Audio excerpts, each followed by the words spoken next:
తెలంగాణ ప్రభుత్వం ప్రజాపాలన దరఖాస్తు పేరుతో అప్లికేషన్ ఫామ్ సిద్ధం చేసింది. అయితే ఒక్కొక్క పథకానికి ఒక్కొక్క అప్లికేషన్ పెట్టుకోవాల్సిన అవసరం లేకుండా అన్నింటికి ఒకే దరఖాస్తు పెట్టుకునేలా సిద్ధం చేసింది. మొదట కుటుంబ వివరాలను నింపాల్సి ఉంటుంది. ఈ కుటుంబ వివరాలలో కుటుంబ యజమాని పేరు మొదలై పుట్టిన తేదీ, Aadhaar card number, ration card number, mobile number, వృత్తి, కులంతో పాటు కుటుంబ సభ్యుల వివరాలు కూడా నింపాల్సి ఉంటుంది.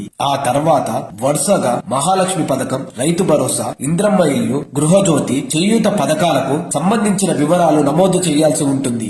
ఏ పథకానికి దరఖాస్తు చేసుకోవాలంటే ఆ పథకం కింద అడిగిన వివరాలను అందులో నమోదు చేయాల్సి ఉంటుంది. మహాలక్ష్మి పథకం కింద ఆర్థిక సహాయం పొందేందుకు అందుకు సంబంధించిన గడిలో టిక్ మార్క్ పెట్టాల్సి ఉంటుంది. 500 రూపాయల సబ్సిడీ గ్యాస్ సిలిండర్ పొందాలనుకునే వాళ్ళు గ్యాస్ కనెక్షన్ నెంబర్, ఏజెన్సీ పేరు, సంవత్సరానికి వినియోగిస్తున్న సిలిండర్ల సంఖ్య నమోదు చేయాల్సి ఉంటుంది. రైతు భరోసా కోసం లబ్ధి పొందే వ్యక్తి రైతా